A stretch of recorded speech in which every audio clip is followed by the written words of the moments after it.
Hello friend, welcome to my channel JD science classes में आप सभी का स्वागत है। जैसा कि हम घटना चक्र टो की जो है सामान्य ज्ञान के यूपी पुलिस कांस्टेबल के लिए जो है प्रैक्टिस सेट सॉल्व कर रहे हैं। तो आज का हमारा ये प्रैक्टिस सेट नंबर चौथे नंबर का होगा। ठीक है, तो इसमें देखिए 3 प्रैक्टिस सेट हमने करा दिए हैं, उसके प्ले लिस्ट बना दी, आप वहाँ से देख सकते हैं।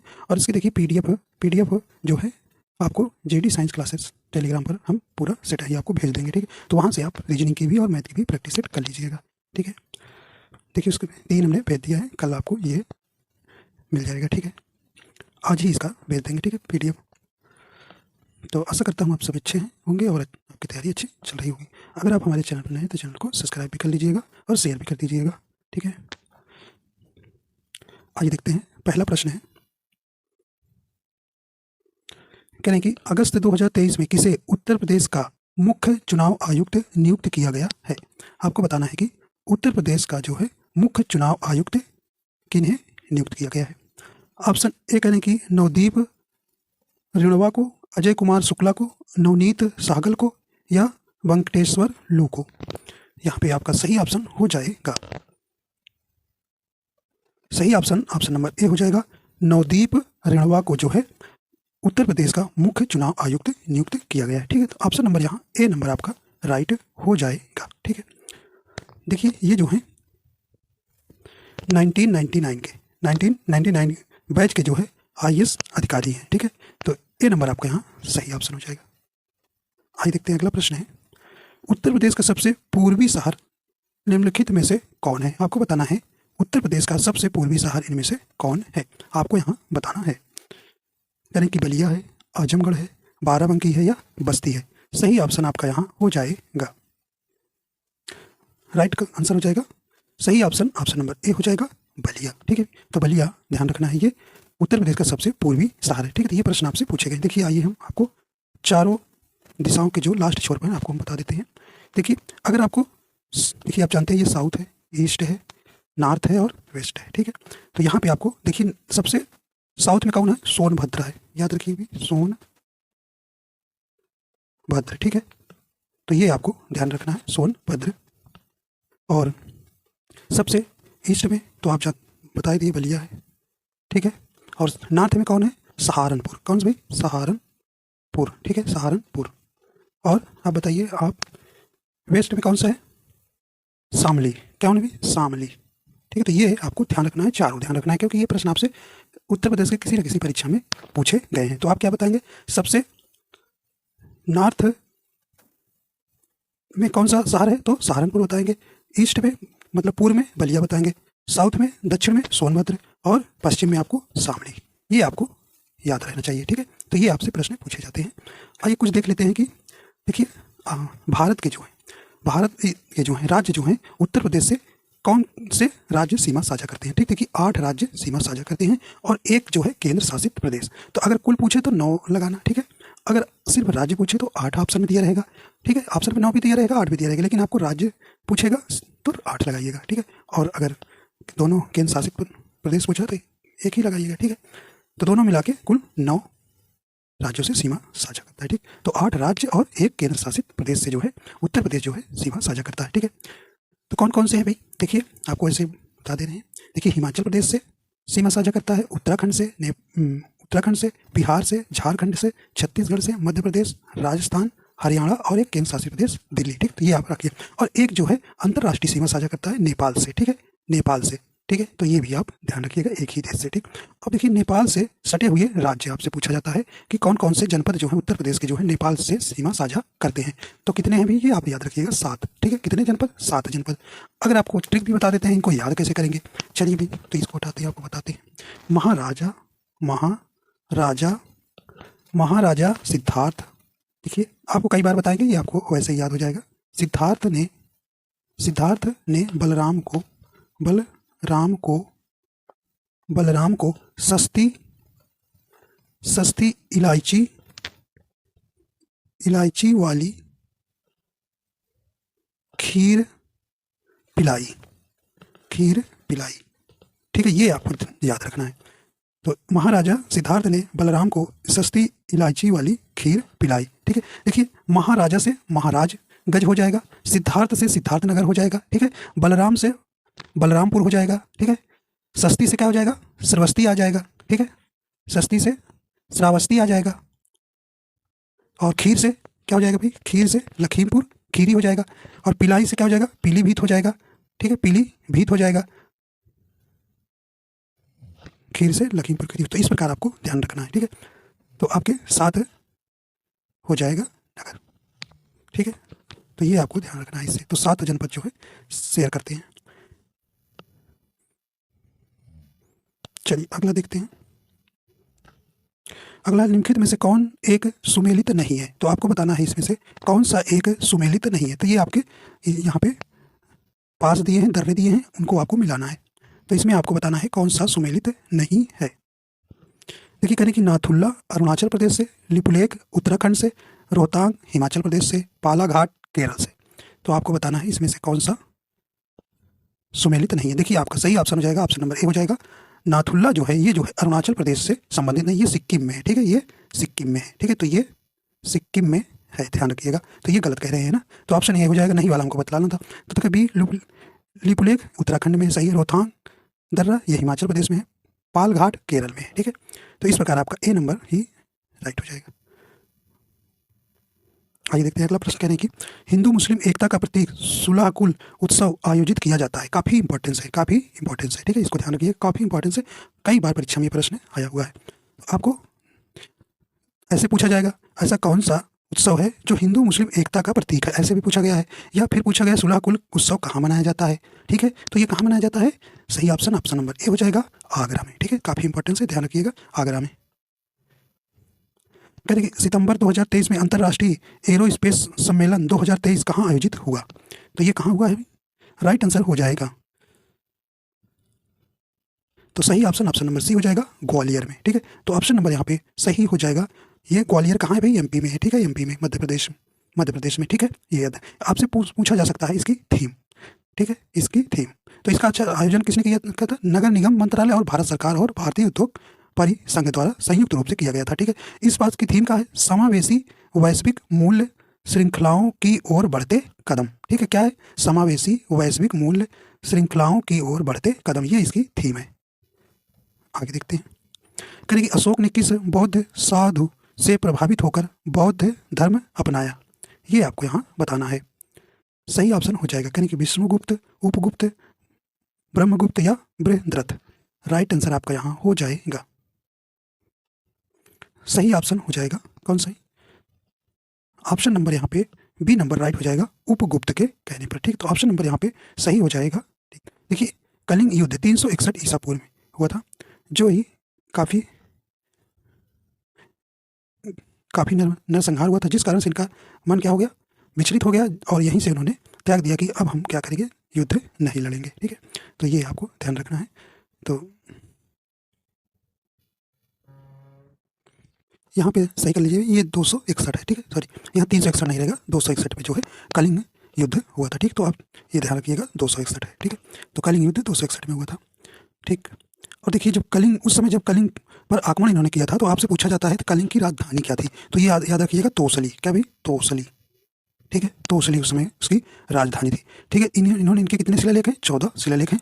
और ये भी ध्यान रखिएगा कि इनको 13वां शिलालेख बहुत इंपॉर्टेंट है, 13वां शिलालेख में जो है कलिंग युद्ध का वर्णन है, ठीक है। तो यहीं पर आपको ध्यान रखना है, और यहीं पर जो है अशोक के हृदय परिवर्तन की बात भी कही गई है, ठीक है। तो ये आपको ध्यान रखना है। देखिए इसके लिए क्षमा चाहिए, 363 बताए थे, 263 याद रखिएगा, ठीक है। ये जो है आप ध्यान रखिएगा। आइए अगला देखते हैं।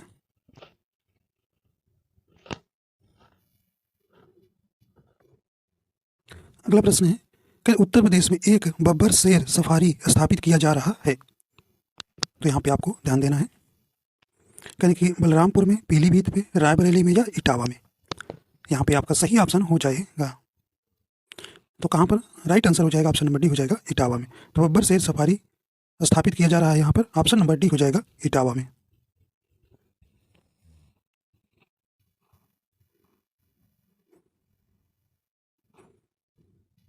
अगला प्रश्न है, अक्टूबर 2023 में किन देशों के बीच वार्षिक संयुक्त सैन्य अभ्यास संप्रीति 2023 आयोजित किया गया। तो ये सही ऑप्शन आपका हो जाएगा, तो सही ऑप्शन कौन सा हो जाएगा? ऑप्शन नंबर डी हो जाएगा, भारत और बांग्लादेश के बीच हुआ। ठीक है, तो ऑप्शन नंबर यहाँ पर सही हो जाएगा। तो ये कहाँ पर हुआ? मेघालय में। मेघालय के उमरी उमरोई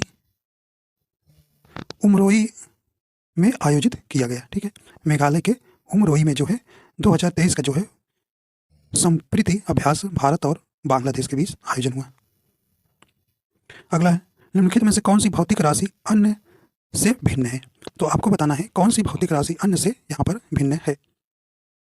करें कार्य, गतिज ऊर्जा, बल या स्थितिज ऊर्जा। राइट आंसर हो जाएगा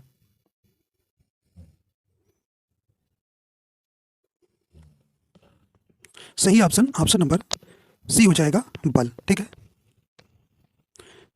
ठीक। तो देखिए अदिश राशियाँ क्या होती है और सदिश राशियाँ क्या होती हैं। तो अदिश राशियों में केवल परिमाण की आवश्यकता होती है, दिशा की नहीं, जबकि सदिश राशियों में निरूपण के लिए परिमाण के साथ साथ दिशा की भी आवश्यकता होती है। तो जो है यहाँ पे गतिज ऊर्जा, स्थितिज ऊर्जा एवं जो कार्य है ये कैसी राशि है? ये अदिश राशि है। ठीक है, ये अदिश राशि है। और यहीं पर जबकि आपका बल जो है ये क्या है? सदिश राशि है। ठीक है, सदिश राशि है। ठीक, तो इस प्रकार आपका यहाँ सी नंबर सही हो जाएगा। ठीक है, तो कार्य, गतिज ऊर्जा और स्थितिज ऊर्जा ये अदिश राशियाँ हैं और बल जो है आपका सदिश राशि है। बल इक्वल टू आप जानते हैं यम में।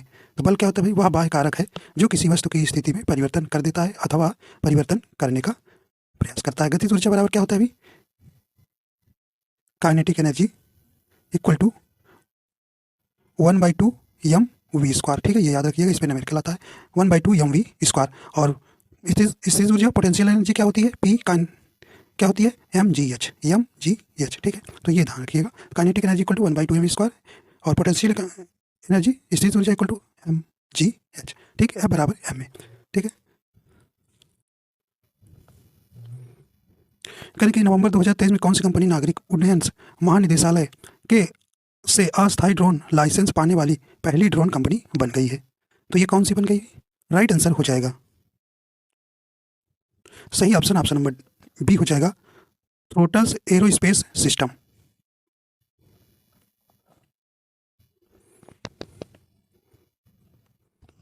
अगला प्रश्न है कि उत्तर प्रदेश का कौन सा जिला अवनालिका अपरदन से सर्वाधिक प्रभावित है? काफी इंपॉर्टेंट प्रश्न है। राइट आंसर आपका यहाँ हो जाएगा, करें आगरा, झांसी, ललितपुर या Etawah. Right answer option number D हो जाएगा, इटावा। ठीक है, तो अवनालिका अपरदन से सर्वाधिक प्रभावित कौन सा है? इटावा। ऑप्शन नंबर डी यहाँ पर सही हो जाएगा। यह जो है यमुना एवं चंबल नदियों के मध्य स्थित है। ठीक है, और यह जो है प्रभावित होने वाली नदी खंडों एवं बीहड़ों का निर्माण करती है जो अवनालिका अपरदन के लिए मुख्य रूप से उत्तरदायी होती है। करें मैग्नेटाइट है, इसमें से मैग्नेटाइट का कौन सा रासायनिक फार्मूला है? राइट आंसर आपका यहाँ हो जाएगा, तो सही ऑप्शन हो जाएगा कौन सा? ऑप्शन नंबर यहाँ बी नंबर राइट हो जाएगा, Fe3O4। ठीक है, तो ऑप्शन नंबर यहाँ बी नंबर सही हो जाएगा। ठीक, तो मैग्नेटाइट जो है लोहा का सबसे अच्छा क्या है? अयस्क है। ठीक है, तो इसमें लगभग कितना परसेंट? 72% लोहा आपका पाया जाता है। ठीक है, और अन्य अयस्क हैं जैसे हेमाटाइट, लिमोनाइट तथा सिडेराइट। ठीक है, देखिए बॉक्साइट आपसे पूछा जाता है, बॉक्साइट किसका अयस्क है? तो ये एल्यूमिनियम का है। ठीक है, ये ध्यान रखिएगा।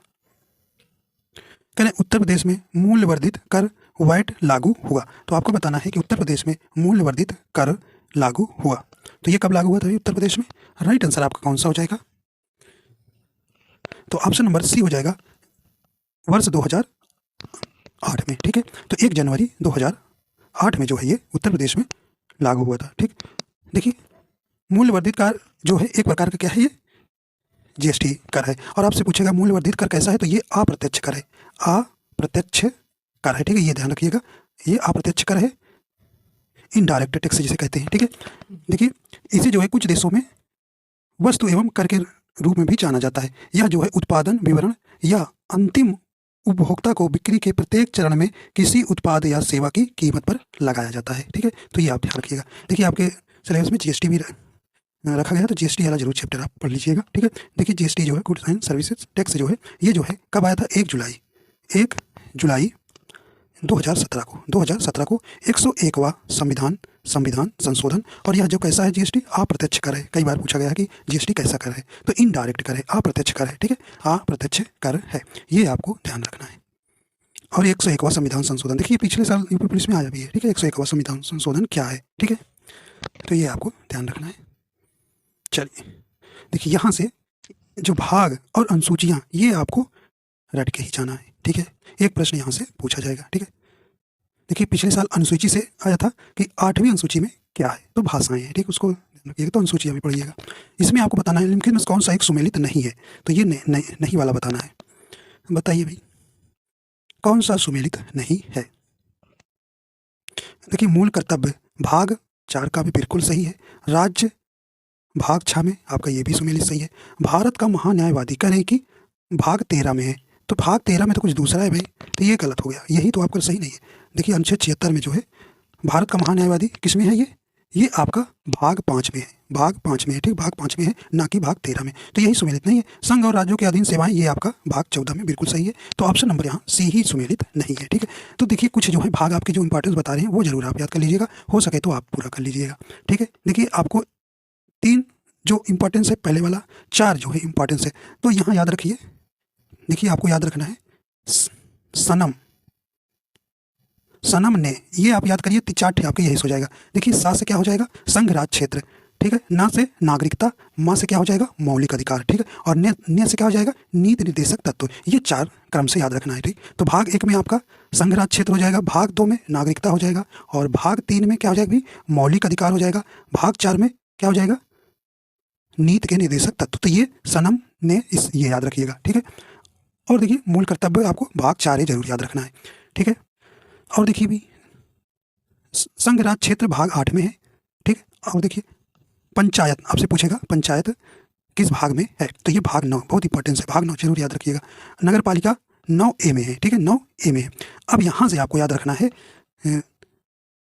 संघ राज संबंध भाग 11 में है, और चुनाव आयुक्त किस में है, भाग 15 में, ठीक है, और राजभाषा भाग 17 में है, और आपातकाल भाग 18 में। तो ये आपको जरूर रखना है, ये 11, 15 और 17, 18। और एक और याद रखिए भाई, संविधान संशोधन भाग 20 में, ठीक है। तो ये 5 जो है काफ़ी इंपॉर्टेंट से भाग हैं, ये जरूर याद रखिएगा, और 4 जो ऊपर के हैं, ठीक है, और 9 भाग 9 जरूर याद रखिएगा पंचायत वाला, ठीक है। तो ये आप जरूर ध्यान रखिएगा, ठीक है। तो ये आपके प्रश्न बहुत बार पूछे गए हैं और पूछे जाते रहते हैं, और इन्हीं में से आपके मिल भी जाएंगे, ठीक है, आएंगे तो यहाँ से भाग से, ठीक है। और 368 आप जानते हैं संविधान संशोधन से है, ठीक, तो भाग 20 में संविधान संशोधन है, ठीक है। चलिए आगे चलते हैं। अगला कहने किस भारतीय अभिनेता को लीजेंड्स लीग क्रिकेट 2023 का एम्बेसडर नियुक्त किया गया है, तो किन्हें नियुक्त किया गया है, तो सही ऑप्शन हो जाएगा ऑप्शन नंबर सी हो जाएगा, अमिताभ बच्चन का, ठीक है। अगला कहने कि अंतर्राष्ट्रीय महिला दिवस कब मनाया जाता है, काफ़ी इंपॉर्टेंट प्रश्न है, ठीक है। राइट आंसर आपका हो जाएगा, कौन सा जाएगी, तो यहाँ पे ऑप्शन नंबर ए हो जाएगा 8 मार्च को, ठीक है, 8 मार्च को। आपसे थीम पूछी जा सकती है इस बार की थीम क्या है, डिजिटल, देखिए लिखे गए डिजिटल से innovation and technology for gender equality, ठीक है, क्या भी digital innovations and technology for the gender equality, ठीक है। तो ये आपको ध्यान रखना है। कह रहे हैं कि उत्तर प्रदेश की प्रथम महिला राज्यपाल थी, तो ये तो आप जानते ही होंगे भी, कौन थी, ऑप्शन नंबर ए हो जाएगा सरोजनी नायडू थी, ठीक है। और ये इन्हें भारत की भी थी, ठीक है, ये उत्तर प्रदेश के तो थी ही, ये भारत की भी प्रथम राज्यपाल थी। और वर्तमान में राज्यपाल कौन है भाई, उत्तर प्रदेश की आनंदीबेन पटेल हैं, ठीक है। अगला प्रश्न, वह तत्व जो रक्त में नहीं पाया जाता है, आपको बताना है इसमें से कौन सा तत्व है जो रक्त में नहीं पाया जाता। सही ऑप्शन हो जाएगा, देखिए लोहा पाया जाता है, तांबा पाया जाता है, मैग्नीशियम पाया जाता है, लेकिन क्रोमियम नहीं पाया जाता। ऑप्शन नंबर सी यहाँ पे आपका सही हो जाएगा। आइए देखते हैं अगला है, करें कि निम्नलिखित में से कौन सा फास्फोरस का एक प्रमुख स्रोत है, तो आपको बताना है फास्फोरस का प्रमुख स्रोत इसमें से कौन सा है। राइट आंसर हो जाएगा, तो सही ऑप्शन नंबर डी हो जाएगा, दूध, ठीक है। आइए देखते हैं अगला प्रश्न है। अगला प्रश्न कह रहे हैं कि उत्तर प्रदेश में कितने कृषि जलवायु क्षेत्र पाए जाते हैं, तो कितने भी पाए जाते हैं, यहाँ पे सही ऑप्शन हो जाएगा। तो उत्तर प्रदेश में जो है जलवायु क्षेत्र पाए जाते हैं, ऑप्शन नंबर सी हो जाएगा 9, ठीक है, ऑप्शन नंबर सी यहाँ पे सही हो जाएगा 9। देखिए कौन कौन से, तराई, पश्चिमी मैदान, मध्य पश्चिमी मैदान, दक्षिण पश्चिम अर्ध शुष्क, अगला है मध्य मैदान, बुंदेलखंड, उत्तरी पूर्वी मैदान और विंध्यन पहाड़ी क्षेत्र। तो ये 9 जो है उत्तर प्रदेश में कृषि जलवायु क्षेत्र पाए जाते हैं। कहने कोणार्क का सूर्य मंदिर किसने बनवाया था? किसने बनवाया था भाई? ये देखिए, ये कहाँ है? उड़ीसा में है, ठीक है, ये उड़ीसा में है। तो ये पूछ रहे हैं कि किसने बनवाया था, तो किसने बनवाया था? ये राइट आंसर ए हो जाएगा, नरसिंह देव वर्मन ने ये जो है इसका निर्माण कराए थे 13वीं शताब्दी के आसपास, ठीक है। तो ये आपको ध्यान रखना है, ठीक है। इसे आप जानते हैं काला पगोड़ा भी कहते हैं, ठीक है। तो ये आपको ध्यान रखना है, काला पैगोड़ा, तो ये आपको ध्यान रखना है।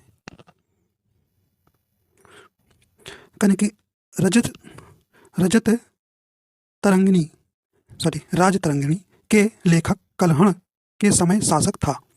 तो यहाँ पे आपको बताना है राज तरंगिणी के लेखक कल्हण के समय शासक कौन था? कौन था? यहाँ पे राइट आंसर हो जाएगा, सही ऑप्शन नंबर ए हो जाएगा, जय सिंह थे, ठीक है। तो ऑप्शन नंबर यहाँ पे ए नंबर सही हो जाएगा, ठीक है, ठीक है। तो इसमें जो है कश्मीर का परंपरागत इतिहास का वर्णन है, ठीक है। तो देखिए, ये आपसे ये भी पूछा जाता है कि इसने कई बार पूछा गया है राज तरंगिणी जो है लिखा किसने है? तो ये कल्हण, ठीक है। तो ये भी ध्यान रखिएगा। यानी कि राष्ट्रीय पुलिस अकादमी कहाँ स्थित है? तो ये कहाँ है भी? राइट आंसर आपका हो जाएगा, तो ये आपका राइट कहाँ हो जाएगा? ये ऑप्शन नंबर सी हो जाएगा, हैदराबाद में, ठीक है। राष्ट्रीय पुलिस अकादमी कहाँ है? हैदराबाद में है। राइट आंसर आपका यहाँ सही हो जाएगा।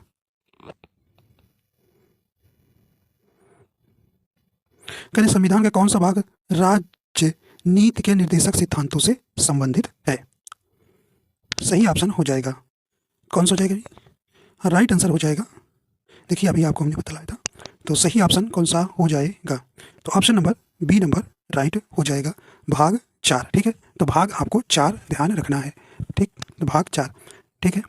तो भाग 3 में क्या है? मौलिक अधिकार है। भाग फर्स्ट में क्या है? संघ और उसके राज्य क्षेत्र। और भाग जो है 2 क्या है? नागरिकता। ये पिछले साल आपकी परीक्षा में पूछा गया था कि नागरिकता भाग कै में है, ठीक। तो भाग 2 में ध्यान रखिएगा। आइए देखते हैं अगला है। कहते उत्तर प्रदेश में आंवले का सर्वाधिक उत्पादन करने वाला जिला, तो आपको बताना है। राइट आंसर हो जाएगा, सही ऑप्शन नंबर सी हो जाएगा, प्रतापगढ़, ठीक है। तो आंवले का उत्पादन करने वाला उत्तर प्रदेश का पहला स्थान किस प्रदेश का है? प्रतापगढ़ का। अगला है, कहने कि भारत के राष्ट्रपति को उनके कार्यकाल की समाप्ति से पूर्व महाभियोग करने के लिए किसकी अनुशंसा अनिवार्य है? तो बताइए, भी काफ़ी इंपॉर्टेंट प्रश्न है।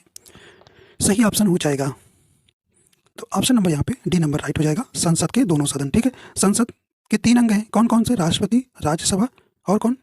लोकसभा, ठीक है। तो संसद के दोनों सदन कौन कौन है? लोकसभा और राज्यसभा। किसी में भी यह अनुशंसा महाभियोग की प्रतिक्रिया शुरू हो सकती है अनुच्छेद 61, ठीक है। ये काफ़ी इंपॉर्टेंस है, अनुच्छेद 61 याद रखिएगा। इसमें जो है महाभियोग लाया जा सकता है, लेकिन 14 दिन पहले जो है राष्ट्रपति को इसकी सूचना देना होगा। तो ये 14 दिन भी याद रखिएगा, काफ़ी इंपॉर्टेंस है, ठीक। तो और देखिए, राष्ट्रपति जानते हैं आप 52 में है, ठीक। अनुच्छेद 52 में भारत का एक राष्ट्रपति होगा। आपको हमको कमेंट में बताना है कि राष्ट्रपति को किस भाग में रखा गया है, तो आप हमको कमेंट में बताइएगा। चलिए, तो अनुच्छेद 72 भी याद रखिएगा। अनुच्छेद 72 जो है अपराधी को क्षमादान प्रदान करने की शक्ति राष्ट्रपति को दी गई है, ठीक है। तो ये ध्यान रखिएगा। आइए देखते हैं अगला है। उत्तर प्रदेश में उर्दू को द्वितीय राजभाषा घोषित किया गया है, तो ये कब किया गया है? देखिए, आपकी 2 राजभाषा जो है उत्तर प्रदेश की 2 हैं, ठीक है, हिंदी और कौन सी? उर्दू। तो उर्दू को कब घोषित किया गया था, आपसे पूछा जा रहा है। राइट आंसर हो जाएगा सी नंबर 1989 में। अगला कहने के निम्नलिखित में से किस नगर में राजकीय ललित कला अकादमी उत्तर प्रदेश में अवस्थित है? तो ये आपको बताना है कि राजकीय ललित कला अकादमी कहाँ है। सही ऑप्शन हो जाएगा, ये कहाँ भी? ऑप्शन नंबर ए हो जाएगा, उत्तर प्रदेश की राजधानी लखनऊ में, ठीक है। लखनऊ जो है गोमती नगर के तट पर स्थित है, ठीक। तो ऑप्शन नंबर ए आपका यहाँ सही हो जाएगा। इसका स्थापना कब हुई थी? 8 फरवरी 1962, ठीक है, ये याद रखिएगा। तो देखिए, संस्कृत संस्थान है, कुछ जो है कुछ महत्वपूर्ण संस्कृत संस्थान सुन लीजिए भाई, ये आपसे पूछे जा सकते हैं। तो आपसे एक पूछता है राष्ट्रीय कथक संस्थान कहाँ है? तो ये लखनऊ में है। कौन सी संस्थान? राष्ट्रीय कथक संस्थान। भारत कला भवन पूछता है बहुत बार, ठीक है। भारत कला भवन ये कहाँ है, ये आप बताएंगे वाराणसी में, ठीक है, वाराणसी में, ठीक है। तो याद रखिएगा भारत कला भवन कहाँ है, वाराणसी में, ठीक है। और भारत खंडे संगीत संस्थान कहाँ है, लखनऊ में है, ठीक है। और भारतेंदु नाट्य अकादमी कहाँ है, ये भी लखनऊ में है। उत्तर प्रदेश संगीत नाटक अकादमी कहाँ है, ये भी लखनऊ में है। तो ये आप कुछ संस्थान है, ध्यान रखिएगा।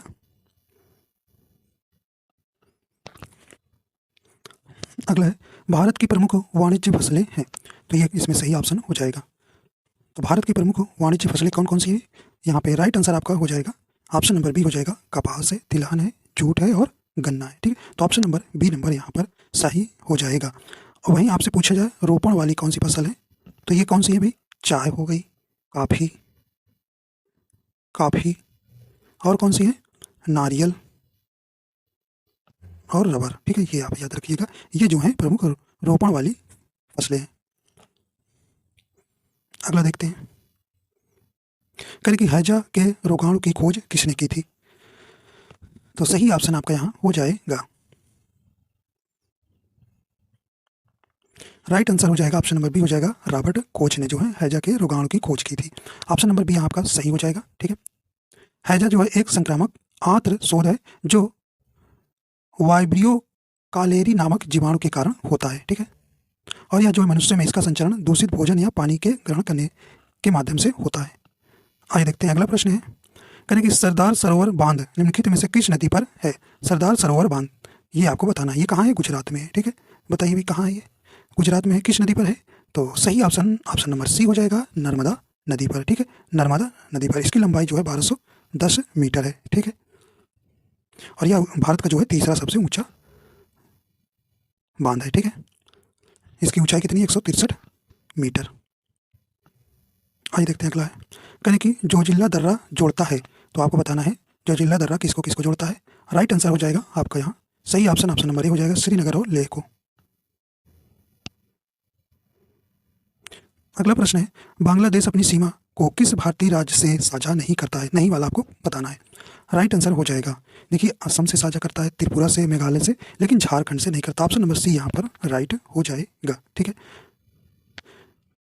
तो बांग्लादेश जो है अंतर्राष्ट्रीय सीमा भारत से सबसे ज़्यादा लगाता है, कितना लगाता है, 4096.7 किलोमीटर, ठीक है। तो ये ध्यान रखिएगा, सबसे ज़्यादा सीमा साझा करता है भारत से बांग्लादेश।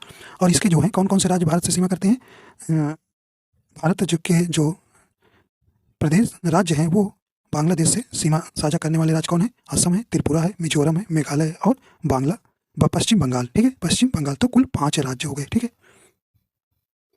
अगला है, अवध के स्वायत्त राज्य का संस्थापक कौन था, तो ये कौन थे भाई, राइट आंसर हो जाएगा ऑप्शन नंबर बी हो जाएगा, सआदत खां थे। यानी कि लाइफ डिवाइन पुस्तक के लेखक कौन है, लाइफ डिवाइन पुस्तक के लेखक कौन है, तो ये कौन है, राइट आंसर हो जाएगा ऑप्शन नंबर सी हो जाएगा, अरविंद घोष है, ठीक है।